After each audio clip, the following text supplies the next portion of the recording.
Captain June Kim stood tall on the bridge of the Earthship Horizon. The year was 2157, and humanity had spread to Mars and the asteroid belt.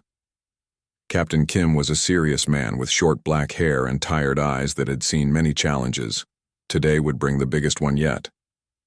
"Captain, we have unknown ships entering the solar system," said Officer Tay at the radar station. His voice was steady, but his hands shook slightly. Captain Kim nodded. "Show me." The main screen lit up with images of 7 huge ships. They were smooth and silver, with no visible engines or weapons. They moved in perfect formation like dancers who had practiced for years. "They're sending a message," said Communications Officer Min. "Audio and visual." "Put it through," ordered Captain Kim. The screen changed to show a tall, blue-skinned being. It had 4 eyes arranged in a diamond pattern and wore shining clothes that seemed to move like water. "People of Earth," the alien said in perfect English. "I am Ambassador Thrix of the Viridian people and the Galactic Confederation. We have watched your development and decided it is time to make contact." Captain Kim took a deep breath. Humanity had wondered about alien life for centuries. Now they had their answer. "Ambassador Thrix, I am Captain June Kim of the United Earth Defense Force. We welcome you to our solar system." The alien's upper eyes blinked. "You have achieved much for such a young species. The Confederation includes 7 advanced species who have traveled the stars for thousands of years. We invite Earth to send representatives to our central station to discuss possible relations." After the call ended, Captain Kim contacted Earth leadership. Within hours he had orders. Take a small team to meet the aliens. Show them humanity's best side. Learn everything possible about these new beings. Captain Kim chose his team carefully. First was Lieutenant Han Ju, weapons specialist. She was short but strong with quick reflexes and a calm mind under pressure. Next was Dr. Yoon Park, expert in languages. He was tall and thin with round glasses and endless curiosity. Last was Jiho Lee, who studied history and different cultures. Jiho was middle-aged with a friendly smile and eyes that missed nothing. "Pack light," Captain Kim told them, "but bring items that show human history and achievement." The team gathered in the ship's meeting room the night before departure. Jiho spread his selected items on the table. Art prints, music recordings, books, and a long wooden box. "What's that?" asked Lieutenant Han, pointing to the box. Jiho smiled and opened it carefully. Inside, resting on red velvet, was an old rifle. Its wooden stock was polished to a warm glow, and its metal parts gleamed under the lights. "This is an M1903 Springfield rifle," Jiho explained, "used by soldiers in the early 20th century. I borrowed it from Earth's Military History Museum." Captain Kim frowned. "You want to bring a weapon to our first meeting with aliens?" "Not as a threat," Jiho said quickly. "As history. This shows how we developed, how we moved from simple machines to complex technology. It shows our path." Dr. Park leaned closer to examine the rifle. "The craftsmanship is beautiful. Each part works, together perfectly." Lieutenant Han ran a finger along the barrel. Simple, reliable design. These worked in mud, rain, snow, desert heat. When fancy new weapons failed, these kept working. Captain Kim considered for a moment, then nodded.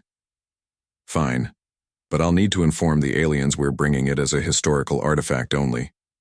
The next day, they boarded a small shuttle and left the horizon. As they approached the alien fleet, everyone grew quiet. The main Confederation ship was enormous, bigger than any structure humans had built in space. "Their smallest ship is bigger than our largest," whispered Dr. Park. A beam of light surrounded their shuttle, guiding it to a docking area inside the massive alien vessel. When the doors opened, the humans stepped out into air that smelled like cinnamon and metal. 3 aliens waited for them. 2 were like Ambassador Thrix, tall and blue with 4 eyes. The third was different, short with green scaly skin and 6 limbs. "Welcome," said the tallest blue alien. "I am Navigator Zul. This is Security Chief Ven and Biologist Rila." The alien gestured to the other blue being and then to the green one. The humans introduced themselves. Captain Kim presented official greetings from Earth's leaders. As they talked, more aliens appeared, watching the humans with various expressions of interest or indifference. "Please, follow us to your quarters," said Navigator Zool. "Tomorrow you will meet representatives from all 7 Confederation species." Their rooms were comfortable but strange. The beds were soft gel pads that shaped to their bodies. The lights responded to thoughts more than voice commands. Everything was designed for beings more advanced than humans. That evening they met for dinner, with a small group of aliens. The food was created specifically for human digestion but had odd textures and colors. "Your species has achieved space travel recently," said a tall, thin alien with gray skin. "Only 200 years from first flight to Mars colony. Impressive for such young beings." "Thank you," said Captain Kim. "We have much to learn, but we're quick to adapt." "Indeed," said Security Chief Ven, but his tone suggested he was not impressed. "Your technology is functional, if primitive." Jiho spoke up. "We brought items to show our cultural and technological development. Would you like to see them?" The aliens agreed, some seeming genuinely curious, others clearly just being polite. When Jiho opened the rifle case, the reaction was immediate. Security Chief Ven made a sound like laughter. "You propelled metal projectiles with controlled explosions?" he asked, carefully lifting the rifle. He held it awkwardly, clearly unfamiliar with such objects. "Yes," said Jiho. "This design was used for many decades. It's simple but effective." "We abandoned such methods thousands of years ago," said Navigator Zool. "Our weapons use energy fields and gravity manipulation." The rifle was passed around the table. Each alien examined it with expressions that looked like amusement or pity. "May I?" asked Lieutenant Han, reaching for the rifle when it returned to their side of the table. She quickly checked that the firing pin was removed and showed the empty chamber. The design focused on reliability. Even in the worst conditions, it would still work. "A charming relic," said Security Chief Ven, "but hardly relevant to modern warfare or technology." Captain Kim noticed the slight tightening of Lieutenant Han's jaw, but gave her a small signal to stay calm. "We have much to learn from each other," Captain Kim said diplomatically. "This is just one small piece of our history." As the dinner ended, and they returned to their quarters, Captain Kim gathered his team. "First impressions?" he asked. "They see us as children," said Lieutenant Han, frustration clear in her voice. "Or pets," added Dr. Park. "Amusing but not equals." Jiho nodded slowly. "They've forgotten what it means to start from nothing, to build step by step." Captain Kim looked out the viewport at the stars beyond. "Tomorrow we begin formal talks. They may have advanced technology, but we have something too. Determination. Remember that." None of them knew how soon that determination would be tested. The next morning, Captain Kim and his team prepared for their first official meeting with the Galactic Confederation. Their Earth uniforms felt simple compared to the flowing, shimmering clothes of the aliens. "Remember," Captain Kim told his team, "we represent all of humanity today." They followed Navigator Zool through corridors that seemed to change color as they walked. The station was massive. Dr. Park estimated it was the size of a small moon. "How many beings live on this station?" Dr. Park asked. "Nearly 1 million," replied Navigator Zool. "Representatives from over 50 systems." Lieutenant Han raised an eyebrow. 50? But you said the Confederation had 7 species. 7 founding species, corrected Zool. "The others are protected members or client races." The way Zool said it made clear that these other races had lower status. They entered a huge round room. A large table shaped like a 7-pointed star sat in the center. Around it were representatives from each founding species of the Confederation. Ambassador Thrick stood and spread his forearms wide. "Welcome, humans of Earth. Please join us." Captain Kim led his team to the empty section of the table. He noticed they had the smallest chairs and the least space. One by one, the alien leaders introduced themselves. Besides the blue Viridians like Ambassador Thrix, there were the insect-like Karathi, the crystal-bodied Lumini, the gas-filled Vorex in their containment suits, the plant-based Thulians, the aquatic Marians in floating water tanks, and the Small but fierce-looking Drakari. Earth is honored to meet you all, said Captain Kim with a respectful bow. Commander Krex, the Viridian military leader, leaned forward. He was larger than Ambassador Thrix, with darker blue skin covered in decorative scars. Let us not waste time with empty words, Commander Krex said. Earth is new to space travel. Your technology is basic. Your defenses are weak. The galaxy is dangerous. You need protection. Captain Kim kept his face calm, but he felt anger rise inside him. Earth appreciates your concern, but we have defended ourselves successfully for thousands of years. The Lumine representative, a being made of shifting crystal formations, made a sound like breaking glass. It took a moment for Captain Kim to realize it was laughter. Against other humans, yes, the Lumine said. But there are threats in space you cannot imagine. Perhaps we could share some of our history and culture, suggested Jiho, trying to change the subject. Cultural exchange is the foundation of understanding. Ambassador Thrix nodded. An excellent suggestion. Please, show us what you have brought. Jiho carefully laid out items from Earth, paintings, music recordings, and books. The aliens examined them with polite interest. When Jiho opened the wooden case containing the rifle, Commander Krex stood up. You brought a weapon to this council? He demanded. A historical artifact, Captain Kim explained quickly, to show our technological development. Commander Krex picked up the rifle, turning it over in his hands. This is what humans used to. Fight wars? Pieces of metal and wood? It's an M1903 Springfield rifle, said Jiho. It was used in major conflicts on Earth in the early 20th century. Commander Krex pointed the rifle around the room, looking through the sight. Lieutenant Han stiffened but stayed silent. You put a small metal object inside?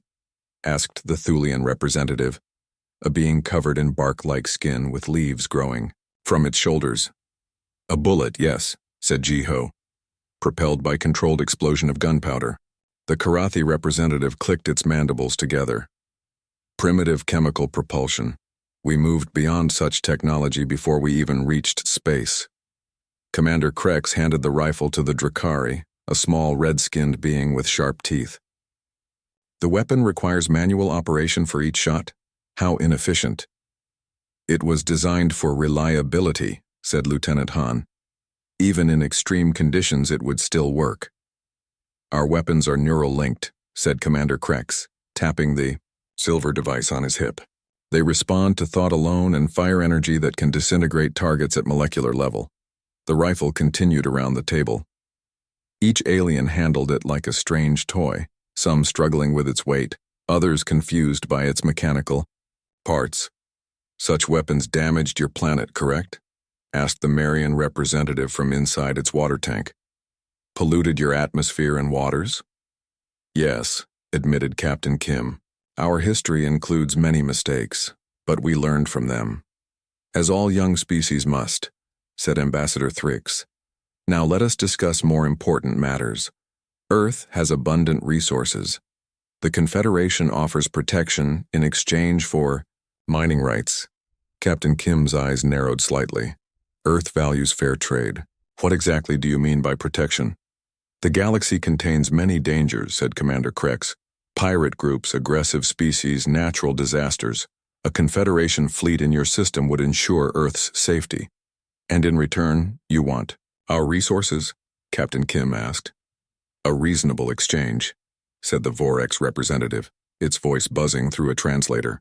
Your planet has rare minerals we need. For the next several hours, they discussed the details. Captain Kim listened carefully as the aliens outlined a deal that would give the Confederation control of Earth's mining operations. In exchange, they would provide technology and protection. During a break, Captain Kim gathered his team in a small side room. The aliens had assured them it was private. They're not looking for allies, said Lieutenant Han. They want to make us dependent on them. Dr. Park nodded. Did you notice how they talk about client races and protected members, second-class citizens? They see us as backward, said Jiho. They've forgotten what it's like to solve problems with limited resources. Captain Kim looked at each of them. Our orders are to establish peaceful relations, but not at any cost. Earth will not become a colony again.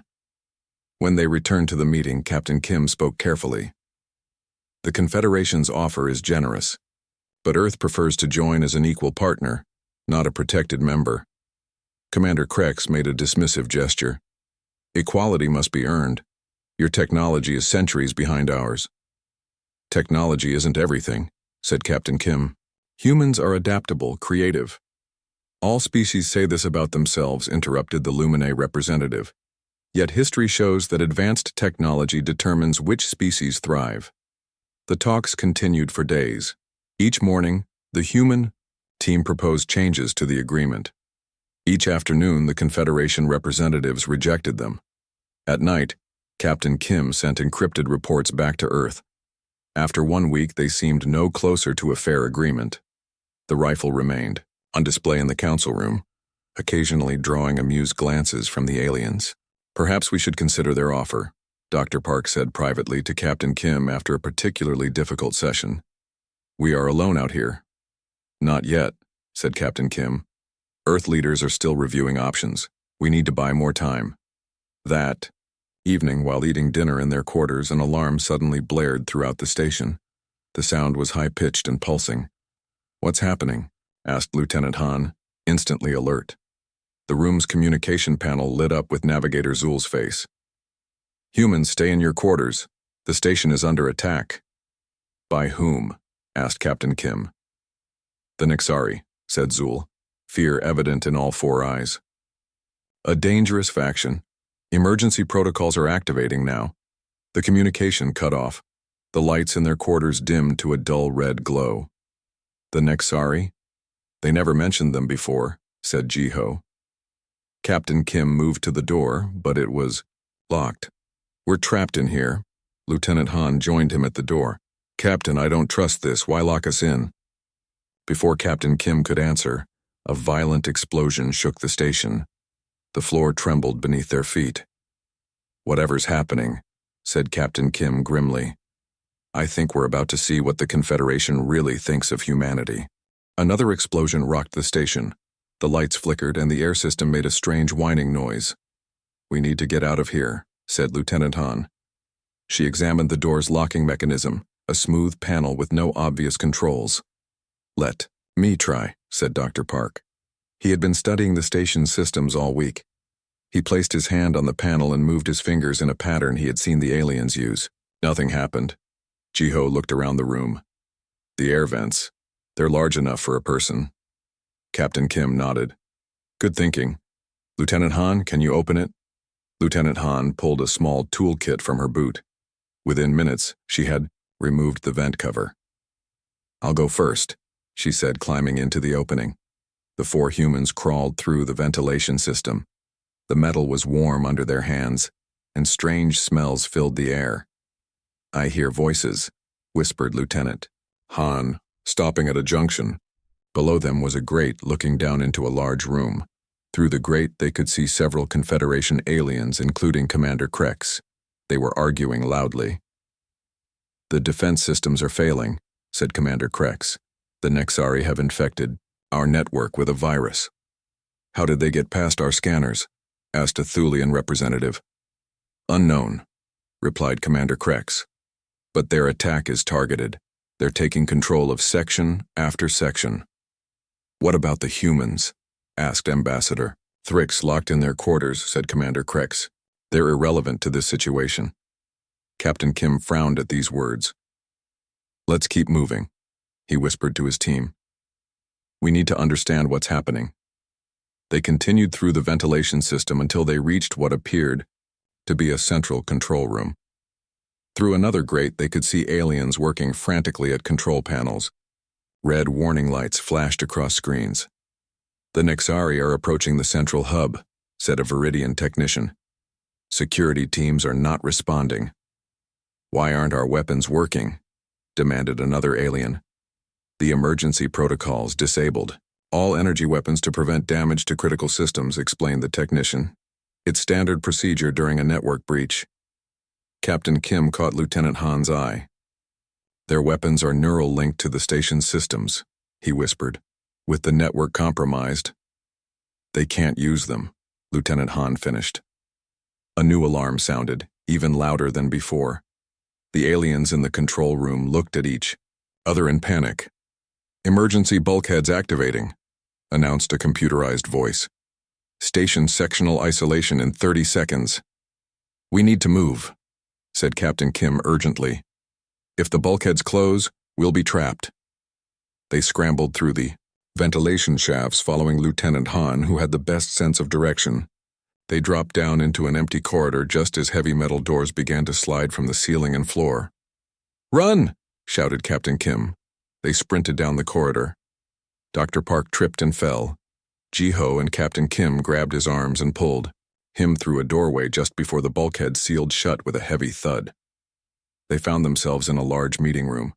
To their surprise, several aliens were already there, including Commander Krex and 3 other Confederation representatives. "Humans," exclaimed Commander Krex, "how did you escape your quarters?" "We're not helpless," said Captain Kim calmly. "What's happening with the station?" Before Commander Krex could answer, the communication panel on the wall activated. Dr. Yoon Park's face appeared on the screen. "Captain Kim, can you hear me?" Dr. Park looked worried but unharmed. "Dr. Park, where are you?" asked Captain Kim. "I got separated when the bulkheads closed," explained Dr. Park. "I'm in some kind of communication center. I've been monitoring the situation. The attackers are called the Nexari. They're a faction that broke away from the Drakari species centuries ago." The Drakari representative hissed at this information. "They were exiled for illegal genetic modifications," the Drakari said. "They altered their bodies to interface better with technology. They're systematically taking over the station," continued Dr. Park. "Their technology is specifically designed to counter Confederation systems." "What do they want?" asked Ji-ho. "From what I can tell, they want to capture Confederation leaders for ransom," said Dr. Park, "and steal classified technology." A loud bang came from outside the meeting room. The door trembled. "They're trying to break in," said Commander Krex. He reached for the weapon on his hip, then growled in frustration. "The emergency protocols have disabled our weapons." "How many Nexari are attacking the station?" asked Lieutenant Han. "Our sensors detected 3 ships," said one of the other aliens. "Perhaps 50 warriors total." "Only 50? Captain Kim was surprised. "Against a station with 1 million residents?" "They don't need many," said Commander Krex bitterly. "Their virus has turned our own systems against us. Communications are down, transport systems are locked, weapons are disabled." Another bang hit the door, louder this time. Metal groaned as the door began to bend inward. "Dr. Park, can you see?" "What's happening near our location?" asked Captain Kim. Dr. Park's fingers moved quickly over controls off-screen. "Yes. 3 Nexari are outside your door. They're wearing battle suits with advanced weapons. More are coming your way. They seem to be capturing Confederation leaders." "We need a way to fight back," said Captain Kim, looking around the room for anything useful. Ji-ho suddenly straightened. "The rifle," he said quietly. "What?" asked Commander Krex. "My rifle. The Springfield. It's not connected to any network. It's not affected by the station's emergency protocols," explained Ji-ho. "Where is it?" Commander Krex pointed to a display case on the far wall. "There. We kept it here after your presentation as a cultural artifact." Ji-ho hurried to the case and opened it. The rifle lay on a velvet cushion, looking old and out of place among the advanced technology of the station. "This won't help," said Commander Krex dismissively. "That ancient weapon cannot harm Nexari battle armor." Ji-ho checked the rifle carefully. "The firing pin is still removed," he said. He reached into his pocket and pulled out a small metal object. "Standard museum procedure is to keep the firing pin separate from displayed weapons." Lieutenant Han joined him. "You brought the firing pin with you?" Ji-ho nodded as he inserted the firing pin back into the rifle. "I also brought these," he said, revealing 5 brass cartridges from a hidden pocket in his uniform. "Just in case." The aliens watched in confusion as Ji-ho loaded a round into the chamber. "You can't seriously believe that primitive device will work against the Nexari," said Commander Krex. "Their battlesuits can withstand energy weapons, Sometimes old technology has advantages, said Captain Kim. Your weapons are connected to your network. They can be hacked or disabled. This rifle needs no power source, no network connection. Another loud bang hit the door. A seam appeared along one edge as the metal began to split. They're breaking through, said one of the aliens, voice shaking with fear. Lieutenant Han took position behind a table that could serve as cover. Ji-ho stood beside her with the rifle ready. What's your plan? Commander Krex asked Captain Kim. We fight, said Captain Kim simply. We protect ourselves and your people. Then we work together to retake the station. The door exploded inward with a tremendous crash. Smoke filled the doorway. Through his communication link, Dr. Park shouted, Captain, they're coming! 3 dark shapes moved through the smoke. The Nexari were tall, thin beings in glossy black armor that covered them from head to toe. Their helmets had no visible eyes, just a smooth, reflective surface. They carried long weapons that hummed with energy. The aliens in the room backed away. Without their technology, they had no way to fight, but the humans stood their ground. Ji-ho raised the ancient rifle to his shoulder. Captain Kim and Lieutenant Han flanked him, ready to act. The leading Nexari stepped forward, its helmet scanning the room. It focused on Commander Krex and raised its weapon. Ji-ho took a deep breath and placed his finger on the trigger. The room fell silent. Time seemed to slow down as Ji-ho aimed the rifle at the lead Nexari. The ancient weapon looked small and simple compared to the advanced alien technology. The Nexari raised its arm, pointing a sleek black weapon at Commander Krex. Confederation leaders, the Nexari said in a flat electronic voice, you will come with us. And if we refuse? Asked Commander Krex, trying to sound brave. The Nexari's helmet turned slightly. That would be unwise. Ji-ho steadied his breathing. He had practiced with replica historical weapons back on Earth, but had never fired at a living target. His hands were steady as he lined up the shot. Lieutenant Han whispered to him, aim for the helmet visor. It might be weaker than the rest of the armor. The Nexari took another step forward. Surrender now or crack. The sound of the rifle was deafening in the enclosed space. The Nexari staggered backward, its helmet visor shattered. It fell to the floor without another word. The other 2 Nexari turned in surprise. Before they could react, Ji-ho worked the bolt action smoothly, ejecting the spent casing and loading a new round. Crack! The second shot hit another Nexari in the chest. The bullet didn't penetrate the armor, but the force knocked the alien off. Balance. Lieutenant Han seized the moment. She rushed forward, ducking under the Nexari's weapon and swept its legs. The armored alien crashed to the floor. She grabbed its weapon, quickly figuring out the trigger mechanism, and fired at the 3rd Nexari.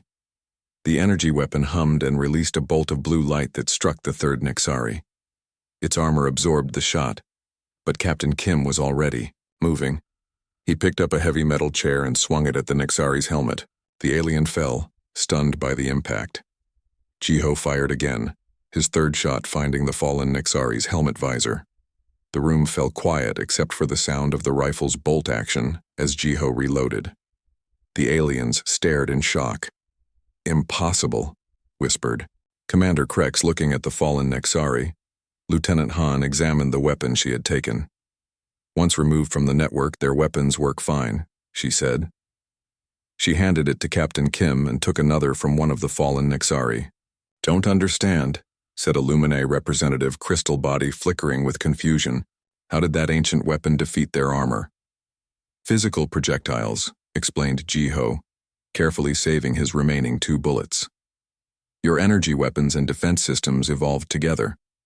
Armor designed to stop energy beams. But simple physics still works. A metal bullet moving at high speed applies force whether your systems are working or not. Dr. Park's voice came through the communication panel. Captain Kim, more Nexari are heading your way, at least 5. We need to move, said Captain Kim. Dr. Park, can you guide us to your location? Yes, replied Dr. Park. Take the corridor to your left. I can control some doors to help you avoid the Nexari. Commander Krex looked at the fallen attackers, then at the humans. I did not expect this outcome. There's no time for talk, said Captain Kim. Either come with us or stay here. Commander Krek straightened his posture. I will come, so will the others. They moved into the corridor, the humans leading the way. Lieutenant Han went first with her captured energy weapon. Captain Kim followed. With the second weapon, Ji-ho kept the rifle ready with just 2 bullets left. The Confederation alien stayed in the middle of the group. Turn right at the next junction. Dr. Park guided them through the communication system. There are no Nexari in that section, yet. They moved as quickly and quietly as possible. The station's emergency lighting cast red shadows along the walls. Occasionally they heard distant sounds of fighting or shouting. What exactly are these? Nexari? Ji-ho asked as they waited for Dr. Park to unlock a door. The Drakari representative hissed softly. They were once Drakari like me. They modified their bodies with technology, merged their minds with machines. The Confederation exiled them centuries ago. They've clearly been planning this attack for a long time, said Commander Krex. Their virus was designed specifically to disable our systems. The door opened and they hurried through. They were getting closer to Dr. Park's location. Left here, said Dr. Park through the communication system. Then up 1 level. As they turned the corner, they came face to face with 2 Nexari. Lieutenant Han fired immediately, the energy weapon sending a blue bolt into one of the attackers. The Nexari stumbled back but remained standing. Ji-ho raised the rifle but hesitated. He had only 2 shots left. Captain Kim fired his weapon at the second Nexari, hitting it in the chest. Like the first, it was pushed back but not disabled. Their armor absorbs energy weapons, shouted Commander Krex. You need repeated hits to break through. Ji-ho made his decision. He aimed carefully and fired. The bullet struck the first Nexari's helmet, cracking but not breaking the visor. He worked the bolt action quickly and fired his last bullet at the second Nexari, with the same result. The Nexari raised their weapons. Everyone dove for cover as energy bolts sizzled through the air. We need another plan, said Captain Kim from behind a support column. Lieutenant Han fired again and again at the Nexari, forcing them to take cover. I'm keeping them busy, but not for long. Captain Kim looked around desperately for something to use as a weapon. Ji-ho examined the rifle, now empty of ammunition. The bayonet lug, Ji-ho muttered. If only we had a blade. The Drakari representative reached into its clothing and pulled out a ceremonial dagger. Will this work? It asked, offering the blade to Ji-ho. Ji-ho took the knife and quickly attached it to the end of the rifle. Not exactly standard issue, but it will do. Captain Kim looked at Ji-ho with the bayonet-equipped rifle, then at Commander Krex. I have an idea. When I say now, everyone fire at the Nexari at once. Every weapon we have. Lieutenant Han nodded. Ready. Now, shouted Captain Kim. A barrage of energy bolts flew at the Nexari from every angle. As the aliens staggered under the assault, Ji-ho rushed forward with the bayonet pointed outward. He drove the blade into the cracked visor of the first Nexari. The alien fell backwards. Captain Kim grabbed its weapon and fired point blank at the second Nexari's helmet, finally breaking through. We did it, gasped Ji-ho, retrieving his rifle with the Drakari blade still attached. The communication center is just ahead, said Dr. Park through the system. Hurry. They found Dr. Park in a small room filled with screens and control panels. He was working frantically at a console but looked up with relief when they entered. I've been studying their virus, he said. It's impressive, but not perfect. I think I found a weakness. Commander Krex approached the console. Show me. Dr. Park pointed to code scrolling across a screen. The virus disables security protocols, but it has to maintain certain systems to keep the station functioning. If we can isolate those systems and trigger a manual reboot, we could regain control, finished Commander Krex. Remarkable. How did you figure this out? Pattern recognition, said Dr. Park modestly. The virus has an unusual signature. As Dr. Park and Commander Krex worked on the console, Captain Kim gathered the rest of the team. What's our next move? Asked Lieutenant Han.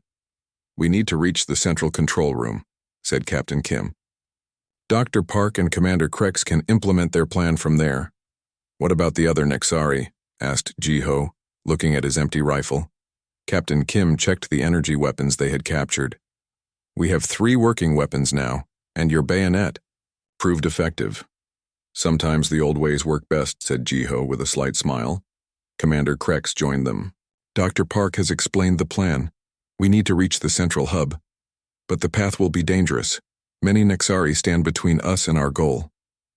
Then we'll have to be careful, said Captain Kim. And creative. Jiho looked at his rifle, now a Kai spear with the Drakari blade. I think we humans know something about being creative with limited resources. Commander Krex studied the humans with new respect in his 4 eyes. It seems I may have underestimated your species. Earth weapons may be primitive, but Earth warriors are formidable. Let's hope that's enough, said Captain Kim, checking the captured Nexari weapon. We still have a station to save. The path to the central control hub was dangerous. Red emergency lights cast long shadows in the corridors. The station's usual hum of machinery was replaced by an eerie silence, broken only by distant alarms. How much farther? Asked Captain Kim. He led the group with a captured Nexari weapon, checking each corner before motioning the others forward. 3 more sections, replied Commander Krex. But the central hub will be heavily guarded. The Nexari know its importance. Lieutenant Han followed close behind, another energy weapon ready. We need a plan for when we get there. A direct attack would be suicide. Jiho examined the walls around them. What about maintenance tunnels, service corridors, large stations? Always have alternate paths for repairs. Commander Krex looked surprised. Yes, there are maintenance tunnels. You didn't think we would know about such things, finished Dr. Park with a small smile. Humans may not have your technology, but we understand engineering principles. Commander Krex led them to a small panel in the wall. It opened to reveal a narrow tunnel with ladder rungs leading up and down. These tunnels run throughout the station, explained Commander Krex. Maintenance drones usually use them, not people. Perfect, said Captain Kim. Tight spaces make it harder for the Nexari to use their advantages. They climbed through the narrow tunnels, moving steadily toward the central hub. The alien representatives struggled in the confined space, unused to physical exertion. How much do you know about the Nexari? Jiho asked as they crawled through a particularly tight section. The Drakari representative hissed softly. They were once like us, brilliant scientists, but they began replacing body parts with machines, merging flesh with technology. They claimed it was evolution. We saw it as abomination. So you exiled them, said Lieutenant Han. We had no choice, replied the Drakari. Their experiments threatened our entire species. And now they threaten everyone, said Captain Kim. Grudges have a way of growing over time. Commander Krex stopped at a junction in the tunnels. We're directly beneath the central hub now. But be warned, there will be many Nexari above us. Dr. Park had been working on a small device taken from the communication center. I've modified this scanner. It should show life forms nearby. He activated the device. A small hologram appeared, showing several moving dots on a level above them. Count 8 Nexari in the control room, said Dr. Park, plus some other life forms. Probably captured Confederation personnel. How do we get past 8 Nexari? Asked Jiho, gripping his rifle with the attached blade. We only have 3 energy weapons. Captain Kim thought for a moment. We need a distraction, something to draw some of them away. The station systems, suggested Dr. Park. From here I might be able to trigger alarms in another section. Do it, ordered Captain Kim. Dr. Park worked quickly, connecting his device to a maintenance panel. After a few moments, alarms began blaring in a distant part of the station. They watched the scanner as 3 dots moved away from the control room. That leaves 5, said Lieutenant Han. Better odds, but still difficult. Not just difficult, said Commander Krex. Their leader will be there, Nexus Prime. He is more machine than flesh now and extremely dangerous. Captain Kim checked his weapon. We've come too far to turn back. Let's go. They climbed up to a maintenance hatch that opened into the central hub. Captain Kim peered through a small crack. The central hub was a large circular room with control stations around the perimeter. 5 Nexari stood guard over a dozen Confederation aliens who were bound and kneeling on the floor. At the center was a taller Nexari with distinctive red markings on its armor. "That's Nexus Prime," whispered Commander Krex. "He can interface directly with any system. That's how they've maintained control of the virus." Captain Kim outlined his plan quickly. "Lieutenant Han and I will create a diversion from the main entrance. Commander Krex, you and the others will come through this hatch when the Nexari are distracted. Dr. Park, your priority is to reach the main console and implement your virus countermeasure." "What about me?" asked Jiho, holding his rifle-turned spear. "Captain," Kim looked at the ancient weapon thoughtfully. "Stay with Dr. Park. Protect him at all costs." They moved into position. Captain Kim and Lieutenant Han circled around to the main entrance while the others waited at the maintenance hatch. "Ready?" Captain Kim asked over their communication link. "Ready?" confirmed Commander Krex. Captain Kim nodded to Lieutenant Han. "Now!" They burst through the main entrance, firing their captured weapons. Energy bolts struck 2 Nexari before the others could react. The Nexari returned fire, forcing Captain Kim and Lieutenant Han to take cover behind control stations. As planned, the maintenance hatch opened, and Commander Krex led the others into the room. The Nexari, caught between 2 groups, divided their attention. Nexus Prime moved with surprising speed. "Primitive deception," he said, his voice a metallic rasp. He fired at Commander Krex, hitting him in the shoulder. The Viridian fell with a cry of pain. Dr. Park made a dash for the main console but was cut off by a Nexari. Jiho was right behind him, the rifle with its bayonet held ready. "The human with the antique," said Nexus Prime, noticing Jiho. "How quaint." Jiho didn't respond. He lunged forward, driving the blade toward the Nexari, blocking Dr. Park. The alien dodged, but the move created enough space for Dr. Park to slip past and reach the console. Captain Kim and Lieutenant Han kept firing, forcing the Nexari to divide their attention. The captive Confederation aliens, seeing the battle turn, began to break free from their restraints. Dr. Park worked frantically at the console. "I need time. Just a little more time." Nexus Prime realized what was happening. "Stop. The human at the console," he ordered. 2 Nexari moved toward Dr. Park. Jiho placed himself between them and the scientist, holding his makeshift spear in shaking hands. "You cannot stop us with that relic," said one Nexari. Jiho smiled slightly. "This relic has already proven its worth." He attacked with surprising speed, forcing the Nexari back. Captain Kim and Lieutenant Han provided covering fire, keeping the other Nexari at bay. Nexus Prime decided to handle the situation himself. He moved toward Dr. Park, his armor deflecting energy bolts with ease. "Hurry, Dr. Park," shouted Captain Kim. "Almost there," replied Dr. Park, fingers flying over the controls. Nexus Prime raised his weapon, aiming at Dr. Park's back. Jiho saw the danger and didn't hesitate. He threw himself at the Nexari leader, driving his bayonet toward the seam, in the armor where helmet met body. The blade struck true, penetrating the weak point, but Nexus Prime was strong. He grabbed Jiho by the throat, lifting him off the ground. "Foolish human," said Nexus Prime, though his voice now had a static quality. "Your primitive weapons cannot defeat me." "They don't need to defeat you," gasped Jiho. "They just need to delay you." At that moment, Dr. Park shouted, "Now!" and pressed a final control. The lights throughout the station flickered. Every screen went blank. For 3 long seconds, everything was silent and still. Then the systems came back online. Blue lights replaced the red emergency glow. "System reboot." "Complete," announced a computerized voice. "Virus quarantined. Security protocols restored." The Nexari's weapons suddenly deactivated in their hands. Nexus Prime's armor locked up, frozen in place. Jiho fell from his grasp, gasping for air. Confederation security forces, their weapons now functioning again, stormed into the central, a hub. The remaining Nexari were quickly overwhelmed and captured. Captain Kim helped Jiho to his feet. Well done.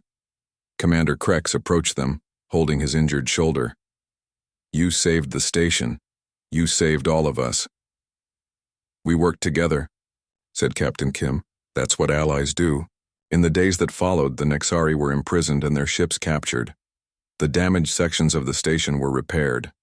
The ancient rifle, still with the Drakari blade attached, was placed in a special display case in the Confederation Council chamber. 1 week after the attack, the human team was invited to a formal ceremony. Every leader of the 7 founding species was present. Ambassador Thrix stood before the assembled crowd.